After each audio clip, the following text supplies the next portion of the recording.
Scene start. Visual. A close-up of a steaming cup of black coffee sitting on a wooden kitchen table. Outside the window, the blue light of pre-dawn covers a quiet street. $0 to $10,000. The first unearned dollar. You wake up at 6:14 in the morning. You did not set an alarm. You walk to the kitchen, make coffee, and sit at the window. Your phone buzzes once. It's a notification. $41 paid to you while you were sleeping. It isn't from your job or a side hustle. It's from owning. You think about the version of you from 2 years ago, the one who set 3 alarms and hated Mondays. You are 24, and you just hit your first $10,000. To most people, 10 grand is a vacation, a new watch, or a couch they don't need. But you did something boring. You opened a brokerage app and bought a Dividend ETF, the kind of ticker your friends have never heard of. At a 4% yield, that $10,000 pays you $400 a year. It sounds small. Your coworker, Greg, sees the ticker on your screen at lunch and laughs. He says, $400 a year? That's one dinner, bro. You say nothing, you close your laptop. Greg spends the $400 he made that week on a watch he'll trade in next year. You click the button that says reinvest. You watch your shares go up by a tiny invisible amount. This is the first dollar in your life that was not traded for time. Every other cent you've ever earned came from hours at a desk, hours in traffic, or hours pretending to listen in meetings. This $400 came from nothing. You slept and it paid you anyway. You are no longer playing their game, but nobody knows it yet. $50,000. The silent lead. You are 29. 3 years have passed. $50,000 now sits in that same boring ETF. Most of it came from your paycheck. The rest came from the dividends you never touched. It pays you $2,000 a year now. You sit at your kitchen table on a Sunday morning and do the math. $2,000 covers your electric bill for 12 months. It covers your internet. It covers a long weekend away with money left over. You realize that for the next year, every time you flip a light switch or charge your phone, someone else is paying for it. Your shares are paying for it. That weekend, your family meets at a steakhouse to celebrate your sister's engagement. Your cousin orders a bottle of wine that costs more than your monthly dividend. He tells everyone he just leased a new BMW. Everyone claps. You order water and eat your steak. On the drive home, your girlfriend asks if you're okay because you've been so quiet. You don't tell her about the $900 a month lease your cousin just signed or the $11,000 a year he's lit on fire. You just hold her hand at the red light and feel something most people never feel. You feel ahead. $100,000. The six-figure trap. You are 32. You've hit the number you used to dream about in high school, $100,000. It pays you $4,000 a year. That's a full year of groceries, bread, eggs, chicken, coffee, all paid by money you did not earn. You walk through the grocery store on a Saturday with a strange thought. Every item in this cart is being bought by someone else. You laugh quietly in the produce aisle. That night, your friend Marcus texts you. He's found a stock yielding 12%. He tells you that on your $100,000, you could triple your money to $12,000 a year. You look at the chart. The yield is real, but the company is bleeding. The price has collapsed by 40%. This is a yield trap. You realize that 12% isn't an opportunity, it's a warning. You tell Marcus to be careful. He sends a laughing emoji and buys $10,000 of it anyway. 6 months later, his dividend is cut in half and the stock drops another 30%. You keep your boring ETF. The patient 4% outlasts the shiny 12% every single time. $250,000. The transparency of wealth. You are 35. You have $250,000. Nobody at your job knows. It pays you $10,000 a year. That's your car payment, your insurance, and your gas for the entire year. On a Tuesday in March, you're sitting in traffic. The man in the lane next to you is screaming into his phone, veins popping in his neck. His Tesla is brand new. His face is not. He cannot afford that car.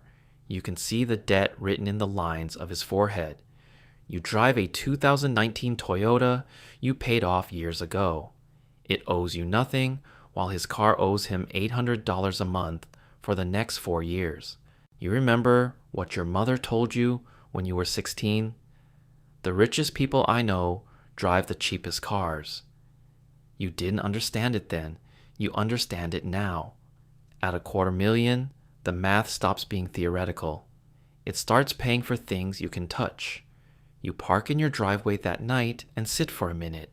You aren't in a hurry anymore. You haven't been in a hurry for a long time. $500,000. The price of no. You are 38. $500,000. This is the number that changes how you sleep. It pays you $20,000 a year. In most of the country, that is your rent or a paid-off mortgage. It is the basic shape of a life. This is the famous 4% rule. At $500,000, you could quit your job tomorrow and you would not starve. You wouldn't be rich, but you'd be safe. You realize this on a Friday at 4:47 p.m. when your boss walks into your office. He's sweating. He needs you to stay late. Usually, you'd say yes immediately. This time, you wait 3 seconds. You feel something new. You feel optional. You say yes anyway, but the yes is a choice, not a reflex. As you walk to your car at 9 p.m., the parking lot is empty. You think about the coworker who laughed at your $400 dividend years ago. He's still here, struggling with a second mortgage and a leased SUV. $500,000 doesn't make you free, but it gives you the most expensive word in the English language, no. $1 million, the sound of silence. You are 41, $1 million. You don't feel different. Your apartment and your car look the same, but the number is real. It pays you $40,000 a year. You sit at your kitchen table and open a tax calculator. You type in $40,000 qualified dividends. You hit enter, the screen shows a 0. Because you're under the threshold, the IRS takes nothing. Your friends with jobs lose a third of their paycheck before they even see it. You keep every cent. The next morning, your boss talks about quarterly goals. You nod and take notes. Nobody knows you could leave on Monday and your life wouldn't change. The woman at the desk next to you makes the same salary, but she will retire with $800,000 less than you because she bought permission and you bought yourself. $1 million doesn't buy a yacht. It buys silence. The kind of silence where you don't need anyone's permission anymore. Not your boss, not the government, and not your past. $1,500,000 owning the morning. You are 44, $1.5 million. It pays you $60,000 a year.